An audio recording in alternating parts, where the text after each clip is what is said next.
जय हिंद साथियों, राम राम सा नमस्कार। स्वागत है एक बार फिर से भगवती ऑनलाइन क्लासेज में। तो आज के क्लास में मैं आप सभी विद्यार्थियों को 50 प्रश्नों का एक लाइव टेस्ट करवाने वाला। दोस्तों कितने प्रश्नों का? 50 प्रश्नों का लाइव टेस्ट करवाने वाला हूं। आप सभी विद्यार्थियों को पता है कि हमारी परीक्षा काफी नजदीक आ चुकी है और उसी परीक्षा को नजदीक देखते हुए मैंने आज आप सभी विद्यार्थियों के लिए एक 50 प्रश्नों का लाइव टेस्ट रखा।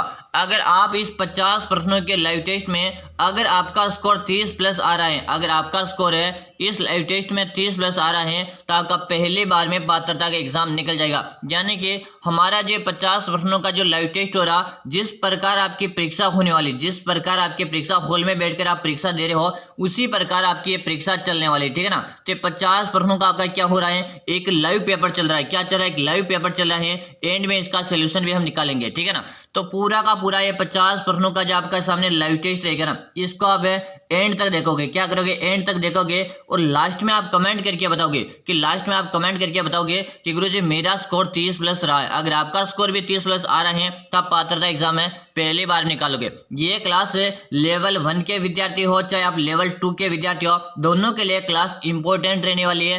पूरे 50 प्रश्नों का आपको टेस्ट अटेम्प्ट करना है और लास्ट में कमेंट करना। आप सभी विद्यार्थियों को मैं एक ही बात बोलूंगा, आप एक भी प्रश्न को मत छोड़ेगा, क्योंकि मैं वही प्रश्न आपको करवा रहा हूं जो सीधे पेपर में आएंगे, ठीक है ना। ये पूरा का पूरा पेपर आपका इसी प्रकार से होने वाला है। तो देखते भाई किस किस विद्यार्थी का स्कोर है 30 प्लस आता। अगर आपका 30 प्लस स्कोर नहीं आ रहा है इस क्लास में से तो फिर क्लास को दोबारा देखो, फिर हमारा स्कोर 30 प्लस रखो, ठीक है ना। तो सबसे पहले आपको यही काम कर देना और याद रहे अब एग्जाम आपके नजदीक आज का, तो सबसे पहले मैंने अपनी मेहनत को दुगना कर दिया, बस आप भी क्लासे नियमित रूप से ज्वाइन करने लग जाओ। चलो पहला ही प्रश्न आपसे पूछा कि जूनागढ़ का दुर्ग किस जिले में स्थित है। जूनागढ़ का दुर्ग किस जिले में स्थित है? आपके जोधपुर है, उदयपुर है, जयपुर है या आपके बीकानेर में। दोस्तों पहला ही प्रश्न है, वेरी वेरी मोस्ट प्रश्न है दोस्तों, सभी को आंसर देना है। पूरे 50 में से 50 प्रश्न आपको अटेम्प्ट करना। चलो बताओ कि जूनागढ़ का दुर्ग गुरुजी हमारे बीकानेर में। कहां पर है? बीकानेर में। कि गुरुजी जूनागढ़ के दुर्ग में बारे में बात करेंगे।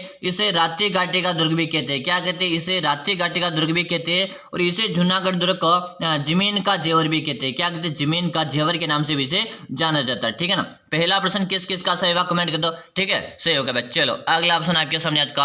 अगला ऑप्शन देखो, किस वर्ष राजस्थान का गठन हुआ था? किस वर्ष राजस्थान का गठन हुआ था? 1949 है, 1950 है, 1956 है या 1949? जल्दी से आंसर दो। क्वेश्चन नंबर दूसरा है, याद रहे आपकी ये परीक्षा चल रही है भाई। क्या चल रही है? ये आपकी लाइव परीक्षा चल रही है। आपकी पूरा का पूरा मात्र अपने पास 25 मिनट का समय, यानी 50 प्रश्नों में अपने को कितना समय दिया? 25 मिनट का समय दिया। यानी 25 मिनट में अपन को 50 प्रश्न सही देखने हैं और 50 में से अपने को 30 प्रश्न है, यानी 30 प्लस का आपका स्कोर आ जाएगा भाई, ठीक है ना। तो क्लास में आपको एंड तक बने रहना, एक भी प्रश्न को आपको स्किप नहीं करना है। अगर आज का ये लाइव टेस्ट आपको नहीं देते तो फिर आपकी तैयारी का आपको कोई पता ही नहीं चलेगा आपकी तैयारी किस प्रकार की है। तो आज का टेस्ट पूरा देना आपको, ठीक है ना। बिल्कुल सही है। किस वर्ष राजस्थान का गठन हुआ था? यहाँ पे सभी विद्यार्थी कमेंट करिए कि गुरुजी 1949 को लॉक दे। किसे लॉक दो? 1949 को यहाँ पे लॉक दो। ऑप्शन नंबर हमारा डी से रहेगा। क्या रहेगा? ऑप्शन नंबर आपका डी जो बता रहे उन सभी विद्यार्थियों का यहाँ पे सही आंसर है। चलो अगला ऑप्शन आपके सामने आज का कि राजस्थान का सबसे बड़ा जिला क्षेत्रफल की दृष्टि से कौन सा है? राजस्थान का सबसे बड़ा जिला क्षेत्रफल की दृष्टि से कौन सा?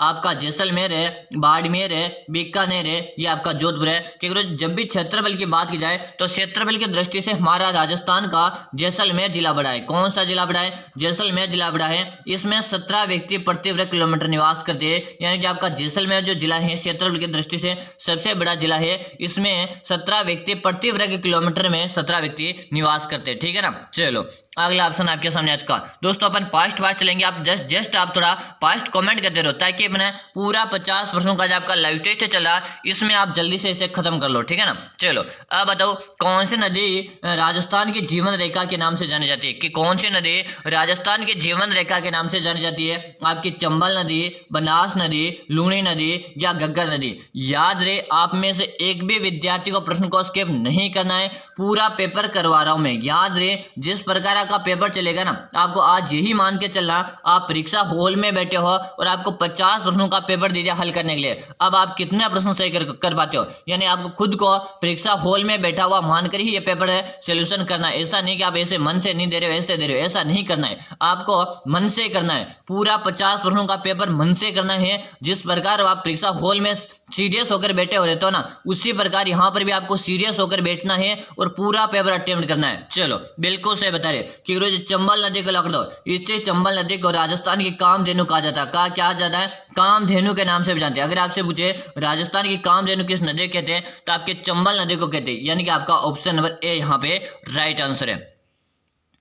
अगला ऑप्शन आपके सामने, किस किले को सोनार का किला कहा जाता है? बताएंगे आप सभी विद्यार्थी, किस किले को सोनार का किला कहा जाता है? आमेर का किला, जैसलमेर का किला, मेहरानगढ़ का किला या आपका कुंभलगढ़ का किला? क्योंकि जो सोनार के किले की बात की जाए, ये आपके जैसलमेर के किले को कहा जाता है। ये जो है ना आपके 250 के लिए प्रसिद्ध, ये काफी अच्छा प्रश्न यहाँ से बनता कि 250 के लिए कौन सा दुर्ग प्रसिद्ध है? आपका सोनार का दुर्ग। और कुरोजे किस पहाड़ी पर है? तो ये अपना सोनार का जो दुर्ग है ना, ये आपके त्रिकुट की पहाड़ी पर है। ये भी काफी अच्छा प्रश्न बनता, किस पहाड़ी पर है?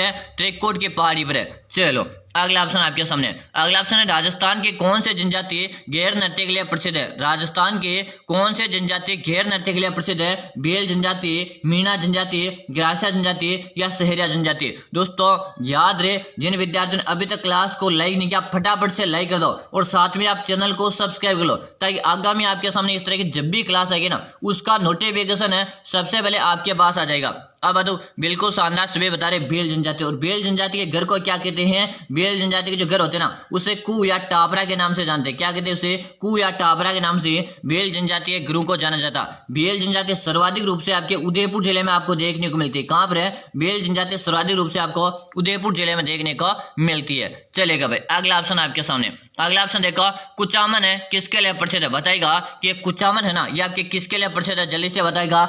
नमक उत्पादन के लिए, संगमरमर खदान के लिए, कांच का उद्योग के लिए या आपके कपड़ा उद्योग के लिए? क्योंकि कुचामन की यहाँ पर बात की जा रही है और कुचामन आपका नमक उत्पादन का एक क्षेत्र है। बिल्कुल आपका ऑप्शन नंबर ए बता रहे ना, जिन सभी का सही है। पूरा टेस्ट अटेम्प्ट करना, एक भी प्रश्न आपको छोड़ना है ही नहीं। पूरे 50 प्रश्नों का आपका टेस्ट चला। जिस प्रकार आप परीक्षा हॉल में बैठे हो, उसी प्रकार अब आप इस क्लास को सीरियस होकर देखना है और जिस प्रकार आप सेंटर में बैठे रहोगे ना, उससे वैसे के वैसे सीरियस होकर आपको आंसर है देते रहना है। चलो अगला ऑप्शन है, घूमर नृत्य किस क्षेत्र की विशेषता है? घूमर नृत्य किस क्षेत्र की विशेषता है? मारवाड़ है, मेवाड़ है, हाड़ौती या आपकी ढूंढाड़ की? आप सभी विद्यार्थी जल्दी से कमेंट करेंगे। कमेंट करने में कोई विद्यार्थी पीछे नहीं रहेगा। और ये आप सभी विद्यार्थी के लिए क्या रहने वाला? होमवर्क रहने वाला। क्या रहने वाला? होमवर्क रहने वाला। सभी विद्यार्थी इसका आंसर देंगे। क्वेश्चन नंबर 8 लगा करें, इसका आपको मुझे आंसर कमेंट करना है और किस किस विद्यार्थी का कमेंट आता है मैं देख पाता हूं, ठीक है ना? Very good. चलो अगला ऑप्शन है कि रणथंभौर है राष्ट्रीय उद्यान किस जिले में स्थित है? रणथंभौर है राष्ट्रीय उद्यान आपके किस जिले में? आप सभी विद्यार्थी कमेंट करो कि रणथंभौर है राष्ट्रीय उद्यान कहां पर है? अलवर है, सवाई माधोपुर है, भरतपुर है या आपके धौलपुर में? क्योंकि रणथंभौर राष्ट्रीय उद्यान के यहाँ पर बात की जा रही है, जो कि आपके सवाई माधोपुर में। किसके लिए? कहां पर है? सवाई माधोपुर में है। और रणथंभौर राष्ट्रीय उद्यान आपके बाघों के लिए प्रसिद्ध है। किसके लिए प्रसिद्ध है? बाघों के लिए आपका रणथंभौर का राष्ट्रीय उद्यान है प्रसिद्ध है। और है कहां पर है? आपके सवाई माधोपुर में। यानी कि आपका ऑप्शन नंबर यहाँ पे बी सही रहेगा। अगर आप भी कमेंट करें, आपका सही आंसर है। अगला ऑप्शन देखो, कालीबंगा किस नदी के किनारे पे स्थित है? कालीबंगा किस नदी के किनारे पे स्थित है? आपकी घग्गर नदी, लूणी नदी, बनास नदी या आपके चंबल नदी? आप सभी विद्यार्थी आंसर दो। और याद रहे, पूरा का पूरा 50 प्रश्नों का आपको पेपर देना है। आपको एक भी प्रश्न को छोड़ना नहीं है, क्योंकि ये 50 प्रश्न जिस प्रकार आप एग्जाम हॉल में बैठे रहोगे, उसी प्रकार मैं आपका टेस्ट ले रहा हूं। तो टेस्ट आपको पूरा का पूरा अटेम्प्ट करना। और यहाँ पे आपका स्कोर 30 प्लस अगर आ रहा है ना, 30 प्लस अगर 30 का भी आपका स्कोर आ रहा है, तो मान लो आपका पात्रता एग्जाम है, आराम से निकल जाएगा, ठीक है ना? बिल्कुल शानदार। क्योंकि कालीबंगा की बात की जाए, ये आपके कालीबंगा घग्गर नदी के किनारे। और है दोस्तों कालीबंगा घग्गर नदी, ठीक है? और कालीबंगा है कहाँ पर? आपके हनुमानगढ़ में। कहाँ पर है? ये आपके हनुमानगढ़ में भाई। कहाँ पर है? हनुमानगढ़ में, ठीक है? चलो याद रहे, तो आपने अभी भी क्लास को लाइक किया, एक बार लाइक करो इस विद्यार्थी, और साथ में चैनल को सब्सक्राइब लेना, ताकि आगामी जब भी क्लास आएगी ना, उसका नोटिफिकेशन है सबसे पहले आपके पास आ जाएगा, ठीक है? अगला ऑप्शन देखो, अगला ऑप्शन है राजस्थान का कौन सा शहर है सूर्य नगरी के नाम से जाना जाता है। राजस्थान का कौन सा शहर है सूर्य नगरी के नाम से जाना जाता है? आपका जयपुर है, जोधपुर है, उदयपुर है या आपका बीकानेर। कि राजस्थान के सूर्य नगरी की यहाँ पर बात की जा रही है, जो कि हमारे जोधपुर जिले को जानते हैं। किसे जानते हैं? जोधपुर। अगर आप यहाँ पे जोधपुर कमेंट करें ना, जोधपुर कमेंट करें, आपका यहाँ पे राइट आंसर है, यानी कि ऑप्शन नंबर आपका बी बता रहे हो ना, बे बताने वाले सभी विद्यार्थियों से। एक प्रश्न आपसे पूछा कि बादला एक प्रकार का, एक बादला जो होता है एक पानी का बर्तन होता है। बादला एक पानी का बर्तन होता है, जो कहाँ का प्रसिद्ध है? ये आपके जोधपुर का प्रसिद्ध है। और यहाँ से हर एग्जाम में कहीं ना कहीं प्रश्न है घुमा फिरा के आ ही जाता है, ठीक है। तो ये बादला आपको अच्छे से याद करना है। अगला ऑप्शन देखो, अगला ऑप्शन आपके सामने, चित्तौड़गढ़ किला किस वंश के शासकों ने की राजधानी थी? यानी कि चित्तौड़गढ़ का जो आपका किला है ये किस वंश के शासकों की राजधानी था? कछवाहा वंश है, सिसोदिया वंश है, राठौड़ वंश है या भाटी वंश? जल्दी से बताओ, काफी अच्छा प्रश्न है और जल्दी जल्दी से विद्यार्थी बता देंगे। और यहाँ पे बता रहे कि गुरुजी सिसोदिया वंश को लॉक कर दिया जाए। ऑप्शन नंबर हमारा यहाँ पे बी से रहेगा, ठीक है ना, बिल्कुल सही है। चलो अगला ऑप्शन देख लो, पुष्कर मेला किस जिले में आयोजित होता है? पुष्कर मेला किस जिले में आयोजित होता है? जल्दी से बताओ, जल्दी बताओ। अजमेर है, जयपुर है, जोधपुर है या आपके बीकानेर में?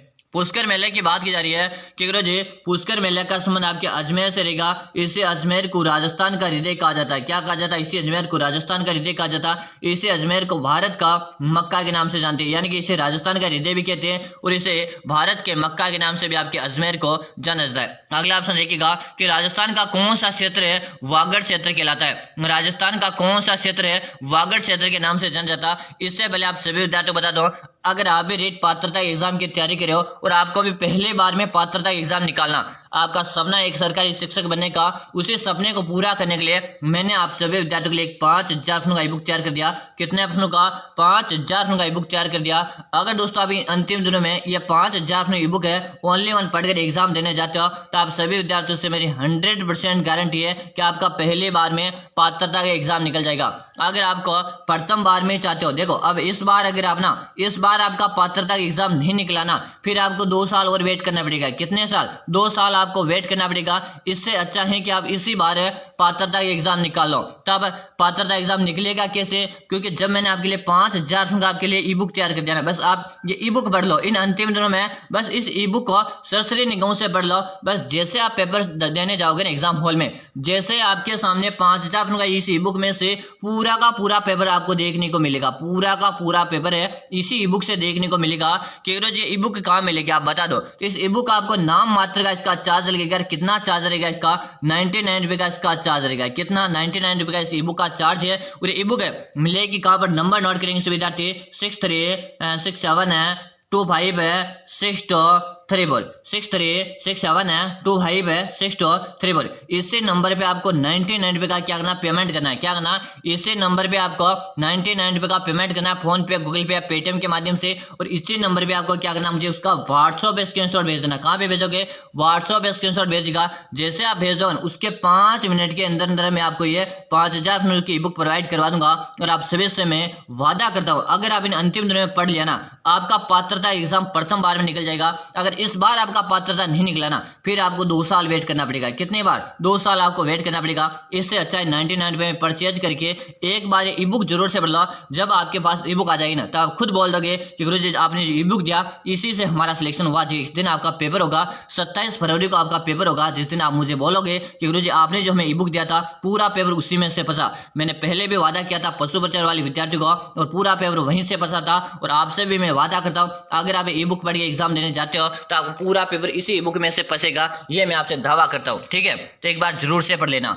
अब देखो प्रश्न है कि राजस्थान का कौन सा क्षेत्र है वागड़ क्षेत्र कहलाता है? यहाँ पे कमेंट आ रहा, डूंगरपुर बांसवाड़ा का जो क्षेत्र है वागड़ क्षेत्र कहलाता। और डूंगरपुर बांसवाड़ा में वागड़ी बोली बोली जाती है। क्या बोली जाती है? यहाँ पर वागड़ी बोली आपके यहाँ पर बोली जाती है। अच्छी तरह से प्रश्नों को आपको पढ़ लेना है। चलेगा अगला ऑप्शन देखो, अगला ऑप्शन आपके सामने कि कुंभलगढ़ किला की दीवार की लंबाई लगभग कितनी है? यानी कि कुंभलगढ़ का जो किला है इसकी दीवार की लंबाई कितनी है? तो इसके दीवार की लंबाई 36 किलोमीटर। कितनी है? 36 किलोमीटर है। और ये दोस्तों काफी ज्यादा प्रसिद्ध है कुंभलगढ़ का दुर्ग है। हाँ, वेरी गुड, शानदार। सभी विद्यार्थी कमेंट करें, लेकिन याद रहे पेपर पूरा का पूरा देना भाई। पूरा 50 प्रश्नों का आपका पेपर चल रहा है ना, पेपर आपको पूरा देना है। प्रश्न को आपको एक भी स्किप नहीं करना है, क्योंकि ये जो प्रश्न है ना, ये 50 प्रश्न आप पूरे देख कर यहाँ पर 30 प्लस अगर आपका स्कोर आ रहा है ना, तो मान के चलो आपका सिलेक्शन पक्का है। ठीक है, तो आप पूरा का पूरा पेपर देना, चाहे आप लेवल 1 से हो चाहे आप लेवल 2 से हो, दोनों के लिए क्लास इंपॉर्टेंट है। चलो अगला ऑप्शन देखो, थार नोस्टल का अधिकांश भाग किस जिले में स्थित है? थार नोस्टल का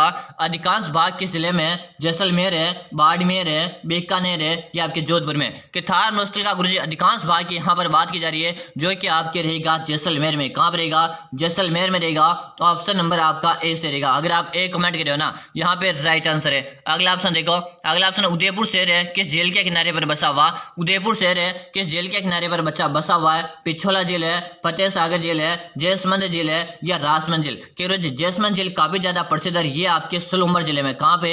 जैसमंद जेल आपके सोलुम्बर में है। और यहाँ पर है उदयपुर जो है ना, ये आपके पिछोला जेल के किनारे पर बसा हुआ। और नटनी का चबूतरा, अगर आपसे पूछा जाए कि नटनी का चबूतरा कहाँ पर है, ताकि पिछोला जेल के किनारे ही आपका नटनी का चबूतरा। ठीक है ना। अगला ऑप्शन देखो, अगला ऑप्शन है कि रामदेव है पशु मेला, हाँ रामदेव पशु मेले का आयोजन होता है। जल्दी से आपसे विद्यार्थी बता दो कि रामदेव पशु मेले का आयोजन कहाँ होता है? नागौर है, जैसलमेर है, बीकानेर है या आपके जोधपुर में? जल्दी से आपसे विद्यार्थी आंसर देंगे। आंसर देने में कोई विद्यार्थी पीछे नहीं रहेगा। यहाँ पे नाम आया आपके रामदेव, लेकिन ये रामदेव आप दिमाग में ऐसे आ रहा है कि जैसलमेर, जैसलमेर राइट नहीं होगा, क्योंकि रामदेव नाम से पशु मेला आपके नागौर में लगता है। कहाँ पे लगता है? नागौर में लगता है रामदेव नाम से पशु मेला। ठीक है ना, याद रहे, कंफ्यूज नहीं होना। ये क्वेश्चन आपको कंफ्यूज कर रहा होगा कि रामदेव, लेकिन रामदेव जी का तो कोई मेला ही नहीं लगता, ये सिर्फ रामदेव जी के नाम से आपके नागौर में मेला जरूर लगता है। ठीक है ना। चलो अगला ऑप्शन देख लो। अगला ऑप्शन आपके सामने रहेगा कि रबी के फसलों का सही उम्र है। अरे भाई रबी के फसलें, अरे भाई देखो फसलें 3 प्रकार की होती है हमारे राजस्थान में। एक तो आपसे रबी की फसल पूछा जाता, एक आपसे खरीफ की फसल पूछा जाता, एक आपसे जायद की फसल पूछा जाता। तो गुरुजी रबी की फसल का जो कार्यकाल होता है, यानी कि सर्दियों के समय आती है। कब आती है गुरुजी? सर्दियों के समय आती है। अब सर्दियों का मौसम कब का है? अभी हमारा सर्दियों का मौसम चल रहा है। ठीक है ना।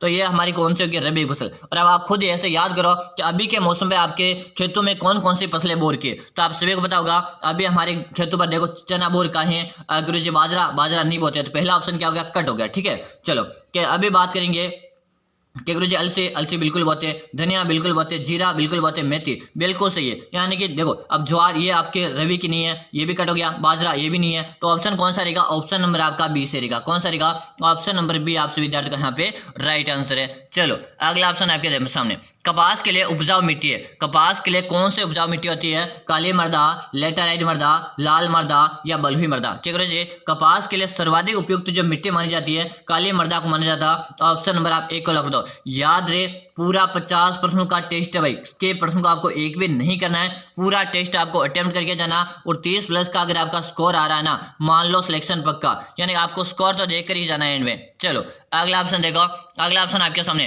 कि दूध बावड़ी कहाँ पे स्थित है। जल्दी से आप सभी विद्यार्थी बताएंगे दूध बावड़ी कहाँ पर है? माउंट आबू, डूंगरपुर है, राजसमंद है या आपकी कुंभलगढ़ में? यहाँ पे क्या आपका डूंगरपुर। ठीक है ना। बताएगा कि दूध बावड़ी कहाँ पर है, तो आप सभी विद्यार्थी को पता होना चाहिए। दूध बावड़ी गुरुजी हमारे माउंट आबू में है। और माउंट आबू कहाँ पे गुरुजी? ये तो हमारे सिरोही में। कहाँ पर है? माउंट आबू सिरोही में क्या है? आपके दूध बावड़ी स्थित है। चलो अगला ऑप्शन देखो कि जवाहर सागर बांध का संबंध किस जिले से रहेगा। जवाहर सागर बांध का संबंध है किस जिले से रहेगा? आपसे विद्यार्थी जल्दी से आंसर दो।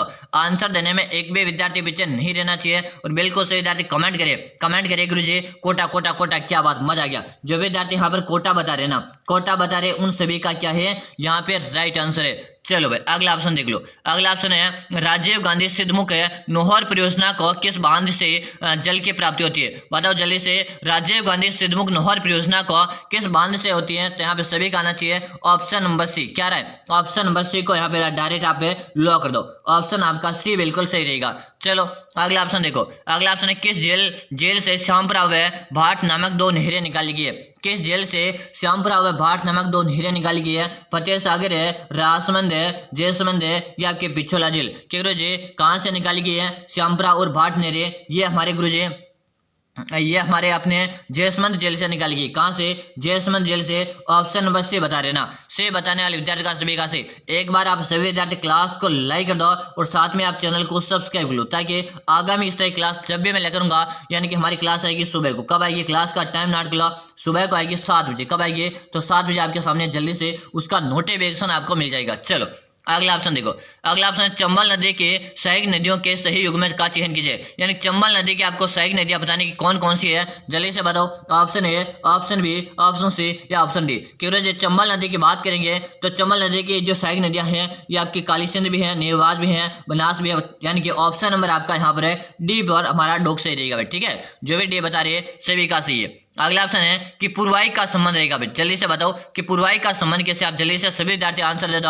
अरब सागर से आने वाली प्रथम वर्षा, पूर्व से आने वाली शुष्क पवनें, पश्चिमी विक्षोभ की वर्षा या बंगाल की खाड़ी से आने वाली पूर्वी आर्द्र पवनें। तो यहाँ पर पूर्वाई का संबंध ऑप्शन नंबर डी क्या रहेगा, ऑप्शन नंबर डी आप सभी का सही रहेगा। अगला ऑप्शन देख लो, अगला ऑप्शन है राजस्थान का न्यूनतम है आर्द्रता वाला संभाग है। राजस्थान का न्यूनतम है आर्द्रता वाला संभाग कौन सा रहेगा, तो गुरु जी जोधपुर संभाग क्या है, हमारा पश्चिमी राजस्थान में आता है और ये भी क्या है आपके आर्द्रता वाला संभाग रहेगा।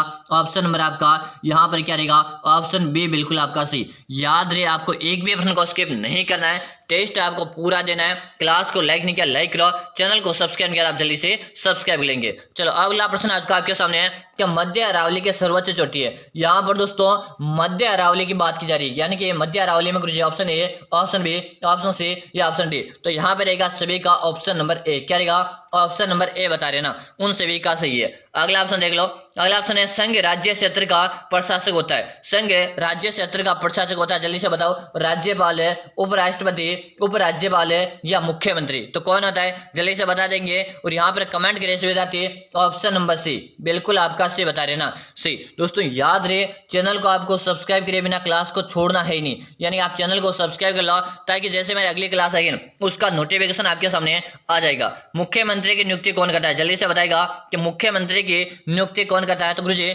मुख्यमंत्री की नियुक्ति राज्यपाल के द्वारा की जाती है। ऑप्शन नंबर आप सी को लॉक कर दो, किसे लॉक कर दो, ऑप्शन नंबर सी को यहाँ पे लॉक कर दो।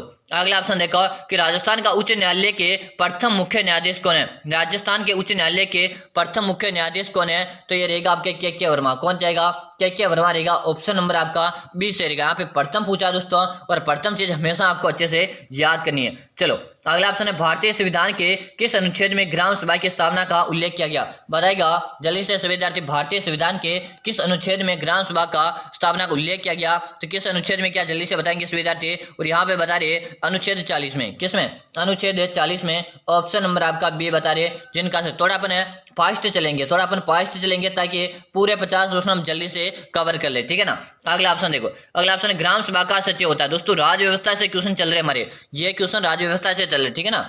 यानी कि पूरा हमारा पेपर के आधार पर पेपर चला, ठीक है ना। जिस प्रकार आपका पेपर होगा ना वैसे का वैसा पेपर चल रहा। अब बताओ कि ग्राम सभा का सचिव होता है तो ग्राम विकास अधिकारी कौन होता है, ग्राम विकास अधिकारी होता है। यानी कि आपका ऑप्शन नंबर ए से रहेगा, क्या रहेगा, ऑप्शन नंबर ए आपका यहाँ पे राइट आंसर रहेगा। चलो अगला ऑप्शन है, चलो भाई थोड़े से अपन क्या करते हैं नजदीक चलते हैं, ठीक है ना।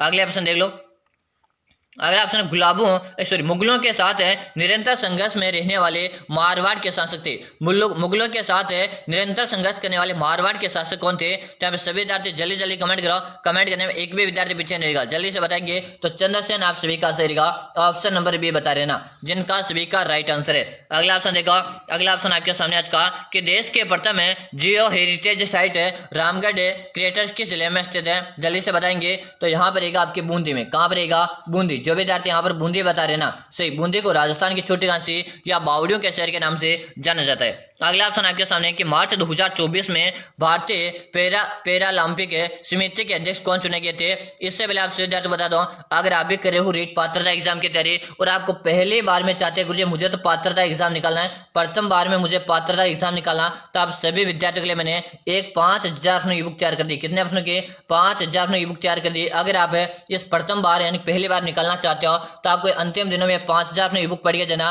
100% मेरी गारंटी है कि आप पहले बार में पात्रता एग्जाम निकल जाएगा। क्योंकि जो ई बुक का काम लेगी, इस ई बुक का आपको नाम मात्र का चार्ज लगेगा, कितना लगेगा, 99 रुपये का इसका चार्ज है। मिलेगी कहाँ पर है, नंबर नोट को जल्दी से 6367 है 25 है 6234, 6367 है 25 है 6234। इससे नंबर पे आपको 99 रुपये का पेमेंट करना है और इसी नंबर पे आप मुझे उसका व्हाट्सएप स्क्रीनशॉट भेज देना। जैसे भेज दोगे ना उसके 5 मिनट के अंदर आपको ये ई बुक मिल जाएगी, ठीक है ना। वादा करता हूँ अगर आप ई बुक पढ़ के चले गए ना आपका सिलेक्शन पक्का। तो एक बार ये ई बुक जरूर से पढ़ लीजिएगा। यहाँ पे क्या आंसर आ रहा सभी का, यहाँ पे आ रहा देवेंद्र झांझड़िया, ऑप्शन नंबर सी बता रहे ना, ऑप्शन आपका सी बताने वाले का सही है। चलो अगला ऑप्शन है कि रोजाना इस तरह की क्लास देखने के लिए सभी विद्यार्थी क्या करेंगे, चैनल को सब्सक्राइब ले। सबसे पहले आपको यही काम करना है, चैनल को आपको सब्सक्राइब लेना, ताकि हमारी अगली क्लास आएगी उसका नोटिफिकेशन आपके सामने सबसे पहले आ जाएगा। तो आप घंटी के बटन को भी ऑल कर दो। इसी के साथ में सुबह को 7 बजे क्लास लाइव आएगी, आप जुड़ना ना भूले। यानी कि